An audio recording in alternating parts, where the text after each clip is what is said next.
Kakinada urban development authority చైర్మన్గా తుమ్మల రామస్వామి ప్రమాణ స్వీకారం చేశారు. ఈ కార్యక్రమానికి కూటమి పార్టీ నేతలు, కార్యకర్తలు పెద్ద సంఖ్యలో హాజరై శుభాకాంక్షలు తెలిపారు.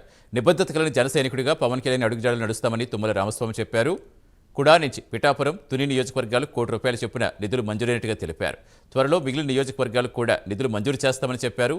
కూటమి ప్రభుత్వ పాలన పట్ల ప్రజలు హర్షం వ్యక్తం చేస్తున్నారన్నారు. సూపర్ 6 హామీలు ఒక్కొక్కటి అమలు చేసుకుంటూ వెళుతున్నామని రామస్వామి పేర్కొన్నారు. ఒక నీతి కోసం, ఒక నిజాయితీ కోసం మరి పనిచేస్తూ ఉన్నారు.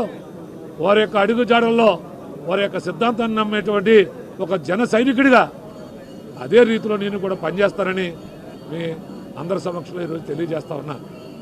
అలాగే ఈరోజు కుడాలో ఉన్నటువంటి నిధులు మరి ఇప్పటికే కూడా కాకినాడలో యుద్ధ విమానం అక్కడ బీచ్లో పెట్టడం జరిగింది. దాన్ని కూడా త్వరలో ఉప ముఖ్యమంత్రి వర్యుల చేతుల మీద కానీ, మున్సిపల్ శాఖ మంత్రి అయినటువంటి నారాయణ గారి చేతుల మీద కానీ దాన్ని కూడా పండగ లోపలనే ప్రారంభించుకోవాలని అనుకుంటా ఉన్నాం.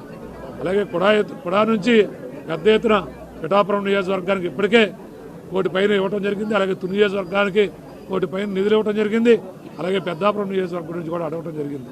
అలాగే ఒక పక్కనే మా రూరల్ ఎమ్మెల్యే గారు కానీ, సిటీ ఎమ్మెల్యే గారు కానీ, నెహ్రూ గారు కానీ కుడా నుంచి మా యొక్క నియోజకవర్గాలకి అభివృద్ధి కార్యక్రమానికి పెద్దపీట వేయాలని అడుగుతూ ఉన్నారు.